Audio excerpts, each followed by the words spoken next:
Most investors are staring at AI chips and acting as if that is the entire story. It is not. The chips may be the glamorous part. The less glamorous part is the one that decides whether the whole thing can scale. You can design the smartest models in the world, build the most advanced data centers ever conceived, and still hit the same blunt wall every civilization eventually hits. That is the real bottleneck. And once you understand that, you stop looking at this as a software story or even a semiconductor story alone. You start seeing it for what it increasingly is. An infrastructure story, a grid story, a transmission story, a generation story, a component story, a materials story. And most investors are still not positioned for that shift because they are watching the shiny object while the harder asset chain underneath it is where the money is being forced to move.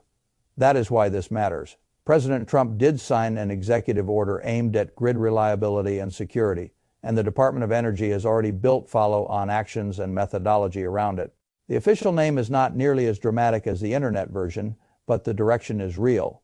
The federal posture is plainly moving toward keeping reliable generation online, protecting capacity, and forcing a more practical response to a grid that is under pressure from rising power demand. That part is not rumor. It is policy. Now let me say something else clearly. I do not care whether a headline calls it leaked, shocking, or historic. What matters to me is simpler. Is the demand real? Is the bottleneck real? Is the money real? If those three things are real, the story deserves attention even after the hype language gets stripped away. And in this case, they are. Electricity demand in the United States is rising again, and large computing centers are one of the clearest reasons. AI data centers do not care about market narratives or cable television excitement. They need electricity, and they need it all the time. That means the real AI build-out is not just a software build-out, it is a power build-out that is the first layer. The second layer is the condition of the grid itself. America's grid is old, fragmented, and slow to expand. Much of it was built for a different era, a different load profile, and a different economy. It was not built for massive round, the clock computing demand arriving in concentrated pockets with almost no patience for delay. So now you have a modern digital boom colliding with physical infrastructure that ages like everything else in this country, seems to age slowly, expensively, and later than it should have. That is where the investment logic becomes interesting. When I see a bottleneck this large, I do not begin by asking what the most exciting narrative stock is. I ask what chain of assets is unavoidable if the bottleneck is going to be relieved. That is the right question. Because bottlenecks do not care about narratives, they force spending. And when spending is forced, the best opportunities often sit in the ugly, boring, indispensable corners that people ignore because they are not fun to talk about at dinner. Let us start with the most immediate adaptation. If the grid cannot be upgraded quickly enough, large users do not simply wait politely. They go around it. That is what off-grid or behind.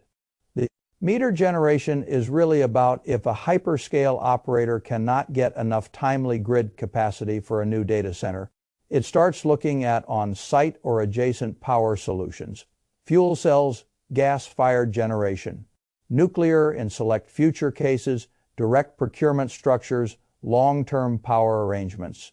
In plain English, the customer begins acting a bit more like a utility. Because the normal system is too slow, that is not theory anymore. It is happening. And that creates a first bucket of beneficiaries on site or quasi-independent power providers and the fuels or technologies that support them. Bloom Energy sits in that conversation because on-site fuel, cell generation becomes much more attractive when speed and reliability matter more than elegance.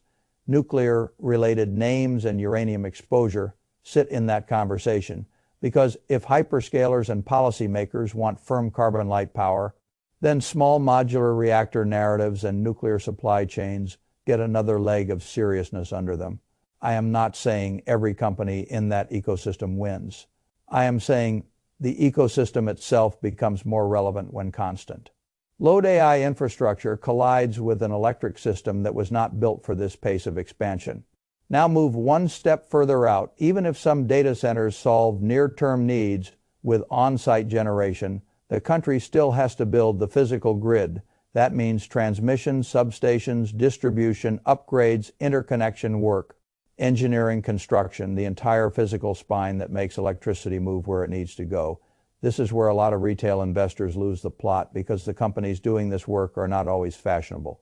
They are often contractors, engineering firms, equipment specialists, and infrastructure names that sound boring enough to be ignored until their backlog starts exploding. And backlog, by the way, is one of the most useful words in this whole conversation. Revenue forecasts can flatter, stories can flatter, management teams can flatter. Backlog is harder to flatter. Backlog means work already sold, contracted, or otherwise highly committed. It is future revenue with more substance than a PowerPoint dream. That is why I care about it so much in build-out stories. If America is really moving money and policy into grid reliability, then I want to see evidence in order books and backlog, not just in conference speeches and YouTube thumbnails. That is why companies like Quanta Services attract so much attention in a story like this. They are not abstract beneficiaries. They are the people building the actual stuff. Transmission lines, substations, grid hardening, utility infrastructure. When you see a firm like that carrying an enormous backlog, you are no longer looking at a vague macro thesis. You are looking at work. Work tends to matter. The same logic applies to adjacent engineering and construction names, pipeline and power contractors, electrical and mechanical service providers, and the specialist operators whose business is not glamorous, but whose services become mandatory when the grid must be expanded and stabilized. Then we go one level deeper. Because if the grid builders are the pick and shovel play on the electrification strain, the component suppliers are the pick and shovel play on the pick. And shovel play, this is where the market gets even less intuitive for ordinary investors. Every substation, every data center, every power module, every switching system, every cooling system, every board, every transformer, every high voltage protection system, every power conversion layer, it all comes from somewhere. And the somewhere is often a much narrower group of firms than people realize. That is why the component layer can become so explosive in a real build cycle. Power conversion specialists matter because AI hardware is power. Hungry and electrically demanding thermal management matters because heat is not a side issue in AI infrastructure. It is one of the core engineering constraints. Electrical distribution and switchgear matter because none of this new load can simply be jammed into facilities without sophisticated management and protection. Circuit boards and specialized electronics matter because every machine in the stack depends on those layers quietly doing their job. This is why I always tell people that the best way to follow a giant CapEx wave is not necessarily to own the most talked about company in the final product. It is often to own the boring, indispensable thing that every winner still has to buy.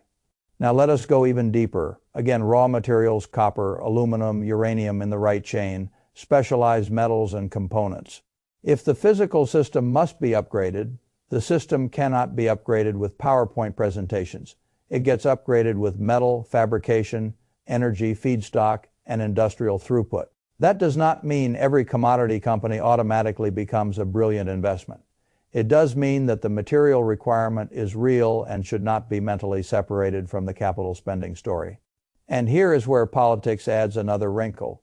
If the policy environment also tilts toward domestic build-out, domestic energy security, domestic reliability, and a more national industrial language around infrastructure, then domestic producers or strategically placed suppliers can become more interesting than they were in a more globally indifferent environment. Again, not a blanket promise, just a real layer of the framework, which brings me to the point that matters most to me. Follow the money. That phrase gets used too casually, but I mean something very specific by it. I do not mean follow whatever television says is hot. I do not mean follow a story after the move is over. I mean follow where capital expenditure is forced, where contracts are being signed, where backlogs are being built, where the policy path lowers friction, and where the actual spend must go whether the public is paying attention or not. That is a different exercise. Most people think investing means finding the most exciting story first. I think real investing often means finding the least avoidable spending line first. That is exactly what makes this grid story interesting. AI demand is real. The power problem is real. The government response is real. The private workaround response is real. The backlog evidence is real. The materials requirement is real. That is enough. Now, does that mean you blindly buy every stock mentioned in the theme? Of course not. That would be childish. What it means is that you organize the opportunity into a few buckets and then ask better questions inside each one. Bucket 1 is off. Grid and firm power, who benefits if data centers and critical users need power faster than the traditional grid can provide it. Bucket 2 is physical grid construction, who benefits from transmission, substations, utility upgrades, and long-duration infrastructure work. Bucket 3 is components and control systems, who benefits from the specialized electronic switchgear, cooling, power conversion, and electrical distribution layers every build needs. Bucket 4 is materials, who benefits from the metal, fuel, and industrial input side of the build-out. Once you think this way, you stop being overwhelmed by the headline and start building a map. That is the real shift. And then there is timing. A lot of retail investors assume that if a stock or a theme has already moved, they must have missed it. I do not like that reflex. The market often discounts a theme in stages. First, it catches the existence of the problem. Then it catches the first obvious beneficiaries. Then it catches the second-order beneficiaries. Then it catches the durability of the CapEx cycle. Then, much later, it either gets euphoric or rotates. So already moved is not the same thing as already over. What matters is whether the underlying spend cycle is still early, still durable, and still underappreciated relative to how much capital must move. That is why I would rather be a little late to a real spending cycle than very early to a fantasy. Being slightly late to a real trade often reduces risk. Being early to a fake one just gives you more time to suffer. That is another lesson ordinary investors need to learn. You do not have to be first. You have to be right enough, early enough, and disciplined enough. And that leads directly to 2026. Why does this year matter? Because the spending pressure is no longer theoretical. Because the policy signal is now stronger. Because the demand side is still accelerating. Because the grid side cannot catch up overnight. Because the market is beginning to separate AI as a software story from AI as a physical infrastructure story. And because the second part may be one of the most underappreciated CapEx channels in the country right now. That is what I would want investors to understand. Do not reduce this to one politician, one law, or one executive order. Those things matter, but they are not the whole point. The deeper point is that a multi-year power and grid constraint is colliding with the fastest capital deployment race in computing history, that collision forces spending when spending is forced. The opportunity set becomes more tangible and less speculative than many tech narratives usually are. So no, I do not think the right lesson here is run out and buy whatever has power in the slide deck. The right lesson is more disciplined. Follow the unavoidable spend. Prefer evidence over excitement. Respect backlog over storytelling. Look for the boring layer the market still underestimates. And understand that when a country is suddenly reminded that digital ambition still requires physical electricity, a lot of old industrial names become relevant again in a hurry. That is why most investors are not ready. They are still mentally living in a world where the best returns must come from the most obvious technology brand. Sometimes they do. But sometimes the better opportunity is the company selling the copper, the cooling, the switchgear, the substation work, or the on-site power box to the company everyone else is worshiping. That is the sort of shift that creates very large winners, not because it is secret, because people are looking at the wrong layer of the system. And once you learn to look at the right layer, the whole market starts making more sense.